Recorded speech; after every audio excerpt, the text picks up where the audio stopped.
زیادہ فرق ہے۔ اچھا، جو مسائل زیادہ مشہور ہیں ان میں ایک مسئلہ امامت کا ہے، یعنی خلیفہ بلا فصل کا ہے۔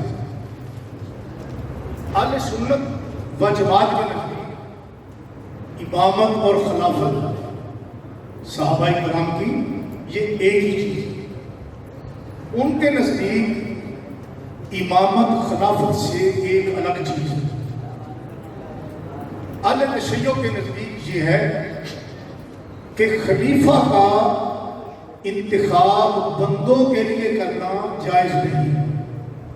ایک ان کے نزدیک یہ ہے کہ خلیفہ کا انتخاب یہ منصوص من اللہ ہے، یعنی خلیفہ وہ ہوتا ہے جس کے بارے میں نص صریح ہو، واضح طور پر اللہ تبارک و تعالیٰ نے اس کا تعین کیا ہو کہ یہ خلیفہ ہے۔ جس طرح ہمارے نزدیک اہل سنت و جماعت کے توحید ضروریات ایمان سے ہے، ضروریات دین سے ہے، محمد الرسول اللہ کا خاتم النبیین ہونا ضروریات دین سے ہے، ضروریات ایمان سے ہے۔ اسی طرح یہ خلیفہ کا مسئلہ ان کے لیے ضروریات دین میں سے وہ سمجھتے ہیں۔ تو پہلی بات، اگر کبھی کسی ایسے آدمی سے آپ کا پالا پڑے تو انہیں کہو کہ آپ کہتے ہیں کہ خلیفہ کا منصوص من اللہ ہونا ضروری ہے، تو انہیں کہو کہ جس طرح قرآن میں لا الہ الا اللہ ایک جگہ موجود ہے اور ایک جگہ محمد الرسول اللہ موجود ہے اور ایک جگہ خاتم النبیین موجود ہے، آپ اسی طرح واضح طور پر قرآن مجید سے ہمیں دکھائیں کہ اللہ تبارک و تعالیٰ نے حضرت سیدنا امیر المؤمنین مولا علی شیر خدا رضی اللہ تعالیٰ عنہ کے بارے میں یہ فرمایا ہو، انا علی خلیفۃ رسول اللہ بلا فصل، کیونکہ وہ اس کو ضروریات دین سے مانتے ہیں، ضروریات ایمان سے مانتے ہیں۔ تو انہیں کہو جس طرح قرآن میں لا الہ الا اللہ لکھا ہوا ہے، قرآن میں محمد الرسول اللہ لکھا ہوا ہے، نبی پاک علیہ السلام کا آخری نبی خاتم النبیین ہونا لکھا ہوا ہے، اسی طرح آپ قرآن کی آیت دکھائیں کہ اللہ نے فرمایا ہو انا علی خلیفۃ رسول اللہ بلا فصل، کہ حضرت علی رضی اللہ تعالیٰ عنہ نبی پاک علیہ السلام کے بعد خلیفہ بلا فصل ہے، یہ قرآن سے دکھائیں۔ پھر ہی ان کا مسئلہ ثابت ہوگا، جو ان کا دعویٰ ہے اس کے مطابق دلیل ہوگی۔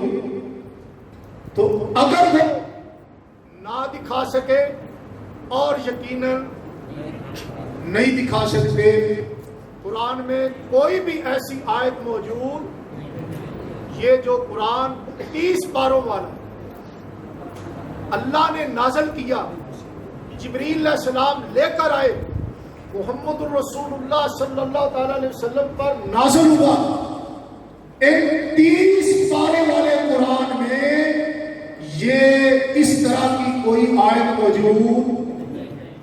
تو جب قرآن میں یہ موجود نہیں ہے تو پھر حضرت مولا علی شیر خدا کا نبی پاک علیہ السلام کے بعد خلیفہ بلا فصل ہونا اور وہ بھی منصوص من اللہ ہونا، یہ دونوں چیزیں ثابت نہ ہوئی۔ یہ آپ مجھ سے سوال کریں، اللہ کے فضل و کرم سے انشاءاللہ قیامت آ جائے گی، وہ آپ کے سوال کا جواب نہیں دے سکتے۔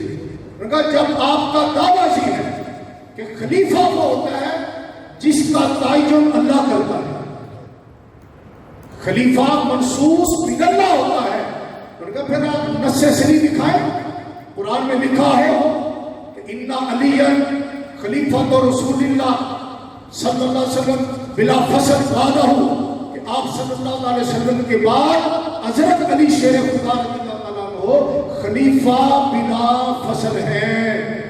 جب قرآن کی آیت سے یہ مسئلہ ثابت تم نہ کر سکے، نہ کر سکتے ہو، تو پھر تمہارا مسئلہ ثابت، تمہارا موقف ثابت نہ ہو۔ البتہ اہل سنت کے نزدیک خلیفہ کا منصوص من اللہ ہونا یہ ضروری نہیں ہے۔ میرے پاس یہ اہل تشیع کی مستند اور معتبر کتاب ہے نہج البلاغہ۔ یہ اہل تشیع منسوب کرتے ہیں کہ جناب حضور مولا علی شیر خدا رضی اللہ عنہ کے خطبات اور آپ کے مکتوبات ہیں۔ اہل تشیع اس کو مانتے ہیں، لیکن اہل سنت و جماعت کے نزدیک یہ کتاب مولا علی شیر خدا رضی اللہ عنہ کی ثابت نہیں ہے۔ امام ذہبی رحمۃ اللہ نے میزان الاعتدال میں سختی سے اس کا رد کیا ہے، فرماتے ہیں کہ یہ مولا علی شیر خدا کی طرف غلط منسوب ہے۔ سید رضی جس نے یہ خطبات جمع کیے ہیں، یہ امام ذہبی کہتے ہیں کہ یہ جعلی اور من گھڑت بنا ہے۔ تو اہل تشیع کے نزدیک یہ مستند اور معتبر کتاب ہے، اور اس کے ایک خطبہ میں مولا علی شیر خدا رضی اللہ تعالیٰ عنہ کی طرف جو منسوب ہے وہ فرماتے ہیں 684 صفحہ ہے میرے پاس، 684 صفحہ۔ اچھا جی، یہ میرے پاس نہج البلاغہ میں ترجمے والی ہے، یہ حمایت اہل بیت وقف ریلوے روڈ لاہور کی یہ چھپی ہوئی، یہ ترجمے والی ہے میرے پاس، ایک طرف عربی متن ہے اور ایک طرف ترجمہ۔ اچھا، ایک ہے آپ کے خطبات، اور خطبات جہاں پہ ختم ہوتے ہیں وہاں پر آگے مکتوبات شروع ہوتے ہیں، تو جو آپ نے مختلف مکتوبات لکھے شخصیات، اس کا مکتوب نمبر 6 ہے، جو آپ نے حضرت امیر معاویہ رضی اللہ تعالیٰ عنہ کی طرف مکتوب لکھا۔ اس میں آپ فرماتے ہیں حقیقت یہ ہے کہ میری بیعت انہیں لوگوں نے کی، یہ ترجمہ بھی اہل تشیع کا ہے، اہل تشیع نے ہی یہ ترجمہ کیا۔ آپ فرماتے ہیں حقیقت یہ ہے کہ میری بیعت انہیں لوگوں نے کی ہے جنہوں نے ابو بکر، عمر اور عثمان رضی اللہ عنہ کی بیعت کی تھی، انہی شرائط پر جن پر وہ ان تینوں کی بیعت کر چکے تھے، انہی شرائط پر۔ بس ان شرائط کے مطابق نہ تو وقت بعد موجود رہنے والے کو کسی نئے چناؤ کا اختیار رہ جاتا ہے، نہ غیر حاضر رہنے والے کو ہی منتخب خلیفہ کے رد کرنے کا حق پہنچتا ہے، اور جہاں تک شورا کا تعلق ہے سو وہ صرف مہاجرین اور انصار کا حق ہے۔ چنانچہ اگر وہ ایک شخص پر متفق ہو جائیں، مولا علی شیر خدا فرماتے ہیں کہ حضور کے صحابہ، مہاجرین اور انصار اگر کسی ایک شخص پر فَإِنِ اجْتَمَعُوا عَلَىٰ رَجُلٍ وَسَمُّوهُ إِمَامًا كَانَ ذَلِكَ لِلَّهِ رِضًا، کہ اگر مہاجرین اور انصار یہ کسی ایک شخص پر متفق ہو جائے اور اس کا نام امام رکھ لے تو اس میں اللہ کی رضا ہوتی ہے۔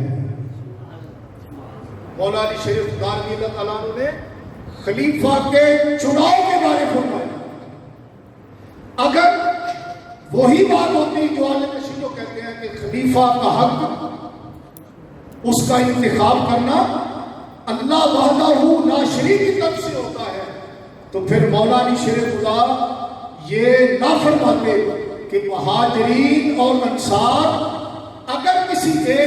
پر متفق ہو جائیں وَسَمَّوْهُ إِمَامًا، اور اس کا نام امام رکھ دے تو کہتے ہیں ذَلِكَ رِضًا لِلَّهِ، اس کو اللہ کی رضا سمجھا جائے گا کہ یہ کام انہوں نے خود نہیں کیا، اللہ کی مرضی سے یہ کام کیا۔ معلوم ہوا اہل تشیع کا یہ موقف غلط ہے کہ امام کا منصوص من اللہ ہونا ضروری ہے۔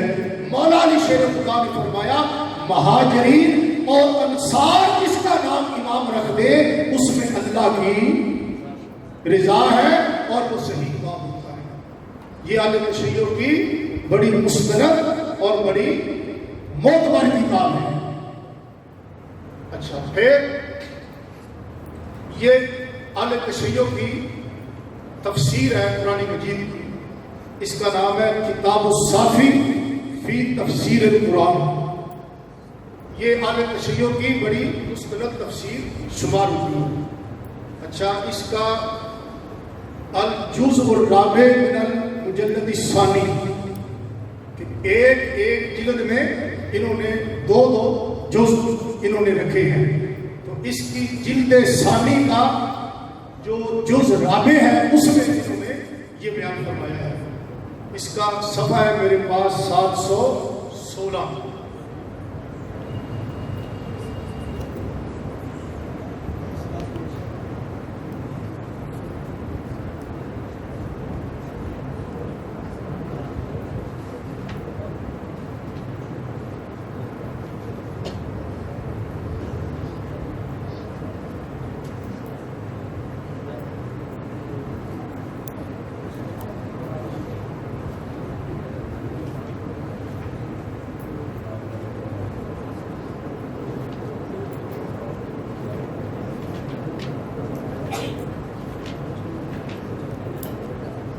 یہ صفحہ میرے پاس 716، اور مزید حوالہ یاد رکھنے کے لیے سورہ التحریم، سورۃ التحریم شریف جہاں پر شروع ہو رہی ہے اس کی تفسیر کرتے ہوئے یہ شیعہ مفسر لکھتا ہے کہ بڑی شیعہ کی مستند کتاب ہے قرآن مجید کی تفسیر۔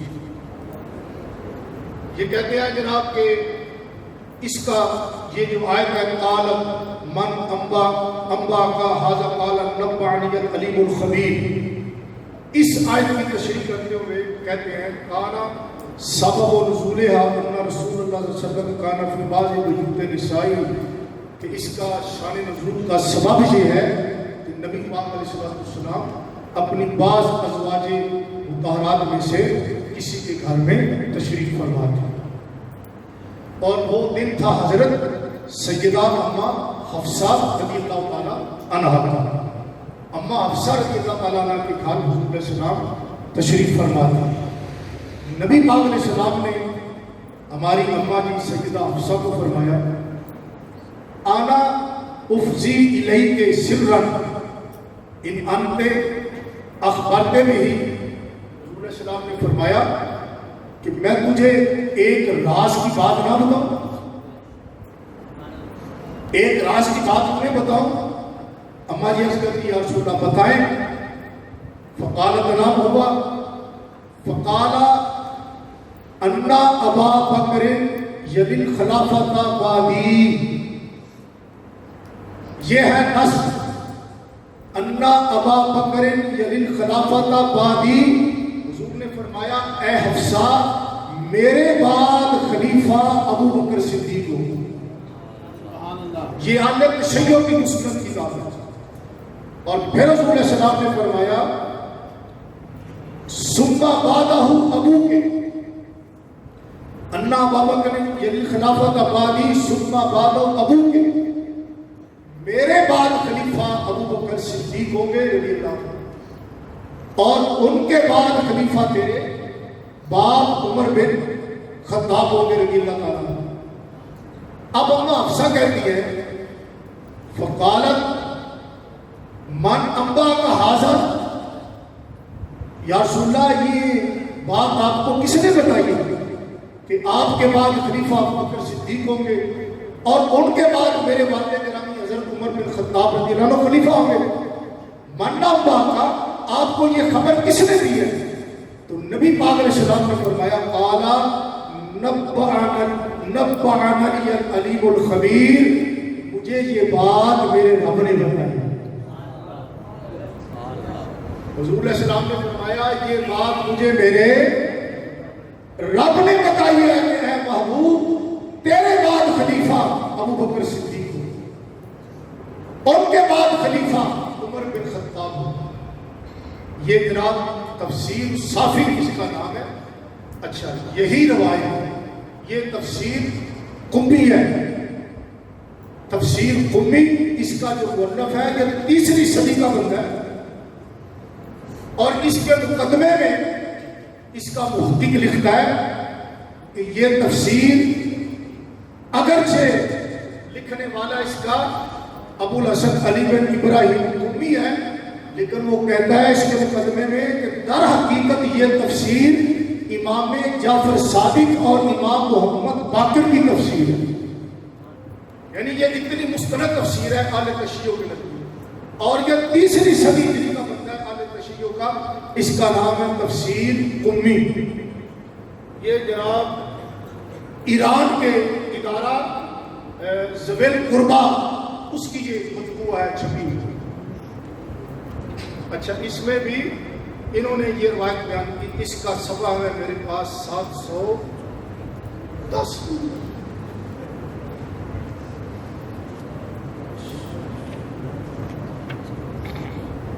اچھا یہ صفحہ 710 ہے میرے پاس، اور یہی سورہ التحریم اس کا شان نزول ہے۔ کانا سبب نزولہا ان رسول صلی اللہ علیہ وسلم فی بیوت نساء، وہی روایت جو تفسیر صاحب والے نے بیان کی، اس میں یہی الفاظ ہیں۔ نبی پاک علیہ السلام نے فرمایا فقال ان ابا بکر یلی خلافت بعدی ثم من بعدہ ابو کے، کہ میرے بعد خلیفہ ابو بکر صدیق ہوں گے، ان کے بعد خلیفہ عمر بن خطاب تیرے والد گرامی ہوں گے۔ فقالت من اخبرک بہذا، حضور آپ کو یہ خبر کس نے دی؟ قال اللہ اخبرنی، حضور علیہ السلام نے فرمایا مجھے یہ خبر اللہ تبارک و تعالیٰ نے دی ہے۔ یہ شیعوں کی تفسیر ہے مجمع البیان، یہ بڑی مشہور و معروف اہل تشیع کی اور مستند تفسیر کی جاتی ہے، تفسیر مجمع البیان۔ اچھا جی اس کا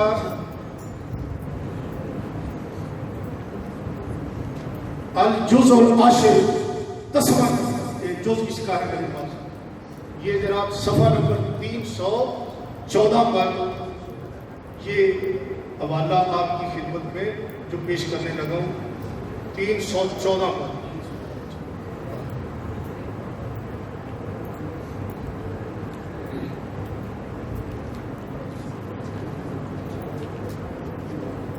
اچھا اس میں بھی انہوں نے یہی روایت بیان کی، کہتے ہیں کہ نبی پاک علیہ السلام نے فرمایا انا ابا بکر و عمر یملکان بعدی،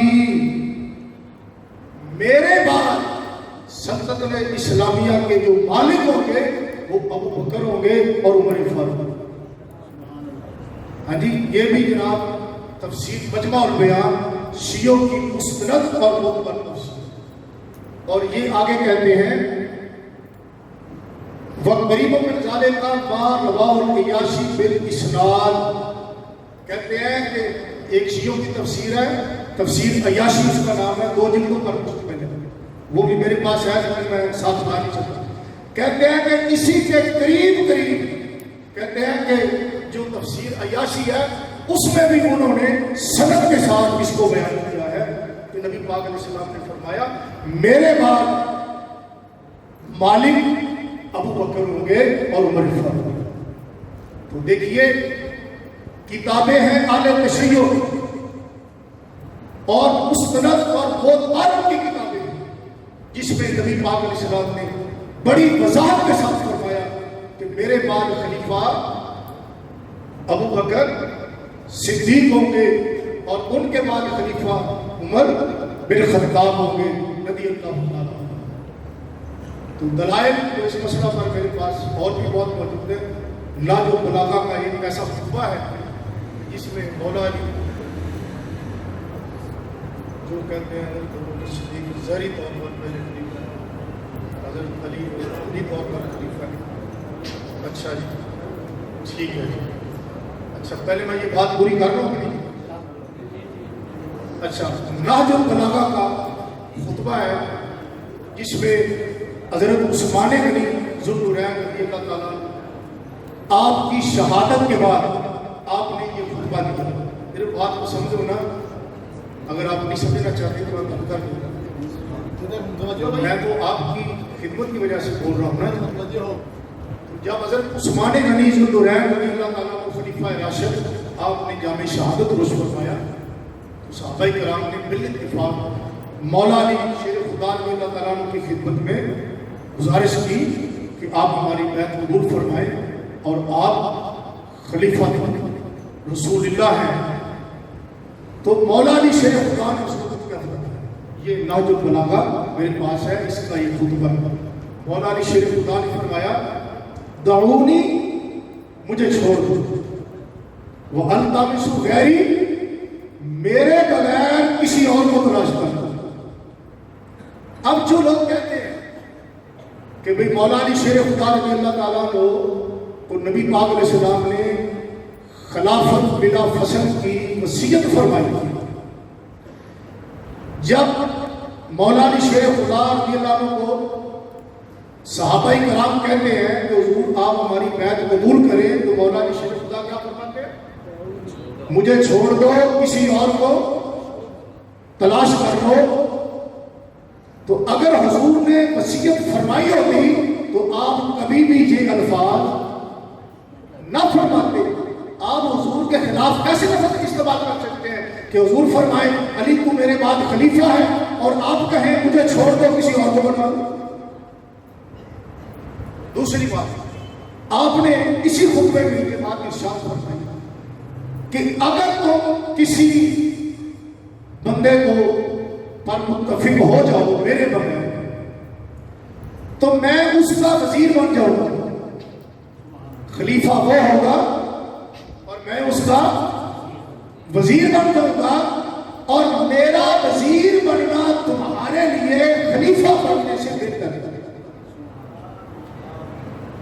اگر نبی پاک علیہ السلام نے آپ کو خلیفہ بلا فصل کی وصیت فرمائی ہوتی اور آپ منصوص من اللہ خلیفہ ہوتے جیسا کہ آج کہتے ہیں، تو مولا علی شیر خدا یہ کیوں فرماتے کہ تم کسی اور کو خلیفہ بنا لو، میں اس کا وزیر بن جاؤں گا اور میرا وزیر بننا خلیفہ بننے سے تمہارے لیے بہتر ہے. پتہ چلا حضور نے کوئی ایسی وصیت نہیں فرمائی.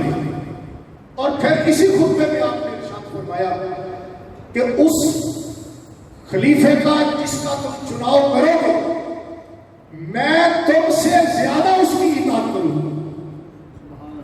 جتنی اطاعت اس خلیفے کی تم کرو گے اتنی اس سے اتبعکم تفسیر کا صیغہ فرمایا انی اتبعکم میں اس سے تم سے کہیں زیادہ اس خلیفے کی اطاعت کروں گا جس کو تم منتخب کرو گے. اب یہ خطبہ اس کا ایک لفظ پکار کر کہہ رہا ہے کہ مولا علی شیر خدا نے اپنی خلافت بلا فصل کی نفی کر دی. یہ خطبہ ارشاد فرما کر واضح کر دیا کہ نبی پاک علیہ السلام نے آپ کو کسی خلافت کی کوئی وصیت نہیں فرمائی. تو یہ مجھ سے فرمایا گیا کہ بعض لوگ کہتے ہیں کہ حضرت ابوبکر صدیق رضی اللہ عنہ خلیفہ ظاہری پہلے تھے اور مولا علی شیر خدا رضی اللہ عنہ خلیفہ روحانی پہلے تھے. تو ایک ہی بات آپ کی خدمت میں عرض کرتا ہوں کہ اگر ولایت نام ہے تقویٰ کا، اگر ولایت نام ہے تقویٰ کا تو پھر پہلے خلیفہ روحانی بھی ابوبکر صدیق، کیونکہ قرآن کہتا ہے وَسَيُجَنَّبُهَا الْأَتْقَى الَّذِي يُؤْتِي مَالَهُ يَتَزَكَّى ان قریب جہنم سے دور رکھا جائے گا کون؟ الاتقا. افعل تفضیل، اسم تفضیل کا ذکر. اتقا اہل سنت و جماعت کے تمام مفسرین کا اجماع ہے اس بات پر کہ یہاں اتقا سے مراد حضرت ابوبکر صدیق کی ذاتی نجات ہے. ولی کے لیے متقی ہونا ضروری ہے، اور جس کو قرآن الاتقا کہے تو اس سے روحانیت کی نفی کر دے. قرآن جس کو الاتقا کہے، اب بتاؤ اس سے زیادہ روحانیت کس کے پاس ہوگی؟ تو پتا چلا کہ آپ ظاہری خلیفہ بھی پہلے ہیں اور روحانی خلیفہ بھی آپ پہلے ہیں. ھذا ما عندی اللہ و رسول عالم. اس پر مزید کسی نے پوچھنا ہوگا؟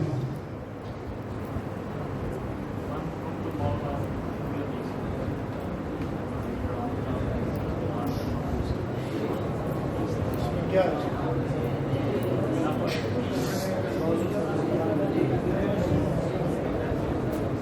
سمجھے بھائی؟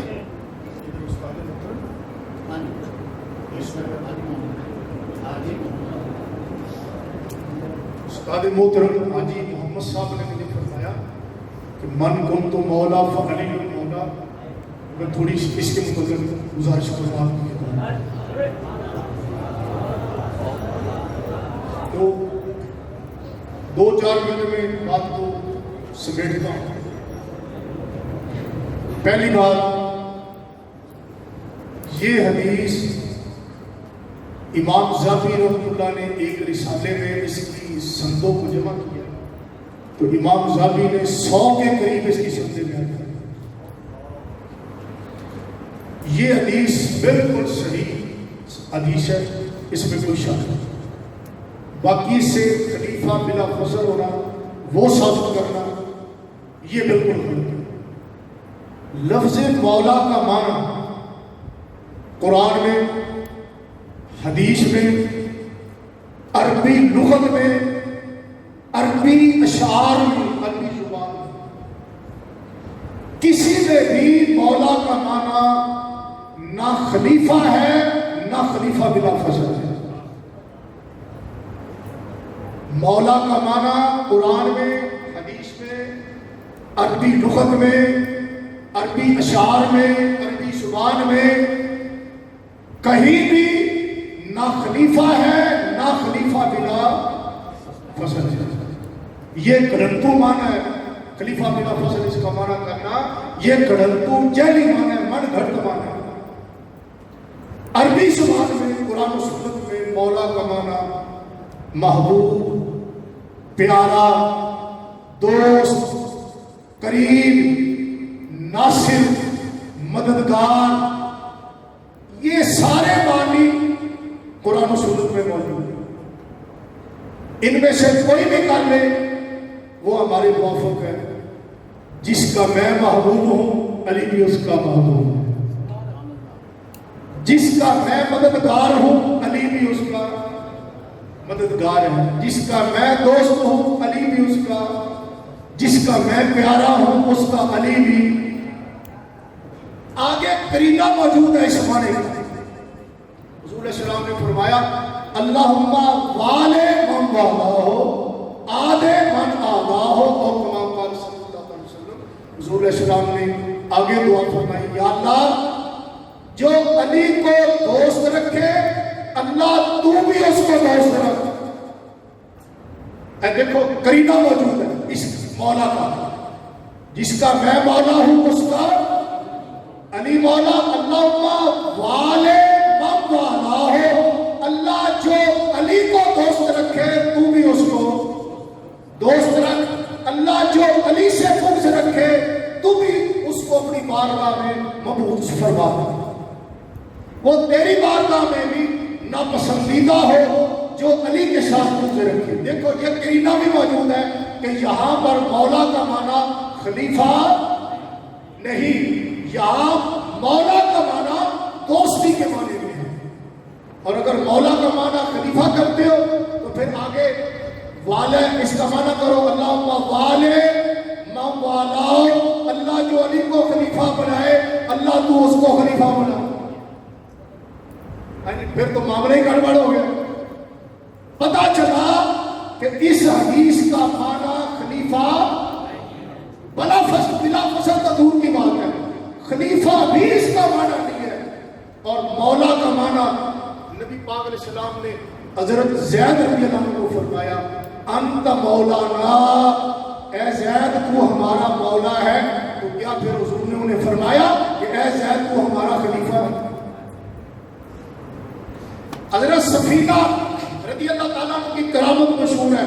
وہ شیر کے سامنے جب ہوئے تو انہوں نے کہا آنا مولا رسول اللہ، میں رسول اللہ کا مولا ہوں. تو کیا یہاں مولا کا معنی کرو گے کہ انہوں نے یہ کہا کہ میں رسول اللہ کا خلیفہ ہوں؟ جی پتا چلا کہ مولا کا معنی خلیفہ نہ قرآن میں نہ حدیث میں نہ عربی لغت میں نہ عربی اشعار میں نہ عربی زبان میں، یہ ان کا گھڑنتو معنی ہے جس کا دور سے بھی خلافت کے ساتھ تعلق نہیں. آزما ہندی اللہ و رسول عالم. ٹھیک ہو؟ اللہ میری آپ کی حاضری قبول فرمائے. آخر دعوانا الحمدللہ رب العالمین.